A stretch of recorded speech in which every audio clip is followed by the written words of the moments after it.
పుస్తెల తాడు తాకట్టు పెట్టి కొంటే నకిలీ మొక్కజొన్న విత్తనాలు అమ్మారని కన్నీరు మున్నీరయ్యారు ఓ మహిళా కౌలు రైతు.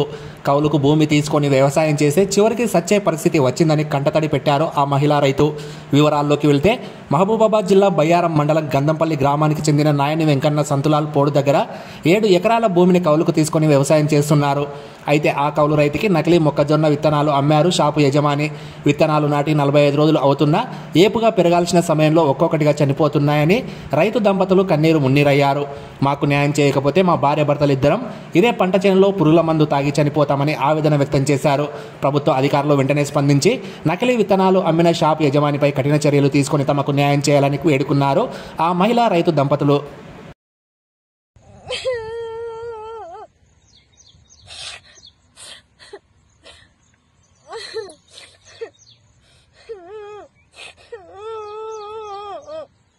అట్ట మోసం చేయొద్దు అండి, నన్ను కాదు మోసం చేసేది. ఏ షాప్ వాళ్ళు అయినా అట్ట మోసం చేయొద్దు. ఏదైనా ఉంటే నిజాతిగా పెట్టుకొని బతకాల. ఎవడైనా షాపాడు నాకు ఇయ్యకున్నా మంచిదే కానీ ఇట్లా మోసం చేయొద్దు.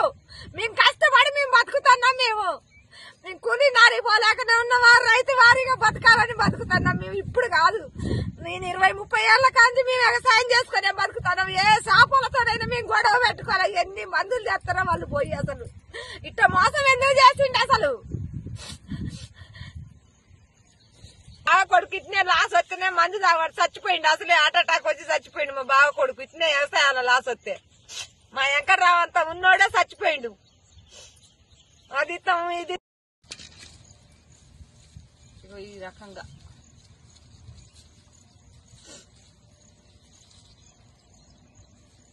మాకెట్ట న్యాయం చేస్తారో ఏమో.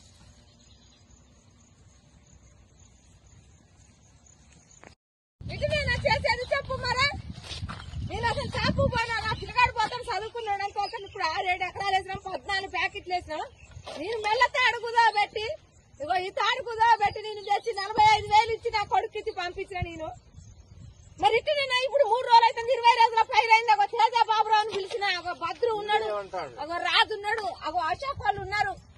ఒక వాళ్ళ మొక్కజొన్న ఎత్తానికి పోయినాం మేము, సైజుల మొక్కజొన్న ఎత్తానికి పోయినాం మేము. అందరి మంచిగా ఉన్నాయి. చూడండి మీరు చూడండి, కర్రలు ఇది వచ్చినాయో చూడండి. మరి ఏంది నీరు తోట ఎత్తాను, నీరు పోతే పోయింది. ఇయ్యాలి మొక్కజొన్న చేసుకున్నాం. మరి ఏంది మా పరిస్థితి ఏంది? ఏం న్యాయం చేస్తారు? ఇది బాబురావుల దేరకొచ్చిన నేను మీరు కంపెనీ వాళ్ళని. ఇగో ఈ చేసినట్టు రోజుకు రోజు మళ్ళీ బావిలో నీళ్లు ఉండే మా బాధ. మేము ఎట్టా మేము వ్యవసాయం చేసుకున్నాం. మేము కూలీ నాలికి కూడా పోయేటోళ్ళం కాదు. ఎవరినైనా అడగండి, అలానే నాయన ఎంకన్నా అని అడగండి. మేము ఎవరితోనైనా గొడవలకు కూడా పోయేటోళ్ళం కాదు. ఎక్కడ ఎవరినైనా అడగండి, ఆయన ఇస్తాడు మాకు మందులైనా అయినా. మరి ఎందుకు ఇట్లా చేసినామని నిన్న పోయి అడిగినాం మేము. నిన్న మా ఆయనను నా కొడుకుని తోలే నేను. మరి ఇట్లా జరిగింది. ఇప్పుడు ఏంది మా పరిస్థితి ఏంది? మేము 1,20,000 కౌలు కట్టినాం. మేము దీనికి దుంతానికి ఎకరానికి 18,000 నాగేంద్రబాబు ట్రాక్టర్ తెచ్చి దున్నించుకున్నాం. అదే బండి అడిగినా తేడా ఉండదు. మీరు ఇత్తనాలు ఇస్తారో మీరు న్యాయం చేస్తారో చేస్తే మీ కళ్ళ ముందటనే దున్ని మళ్ళీ మేము పైరు వేసుకుంటాం. మేమేమన్నా అబద్దం ఆడేది అయితే కాదు. మరి ఏమి న్యాయం చేస్తారో చెయ్యాలా. ఇక చూడు రాదు ఈ రకంగా అయిపోతే మరి ఎట్లా చెప్పు, మేమేం చేయని చెప్పు అసలు.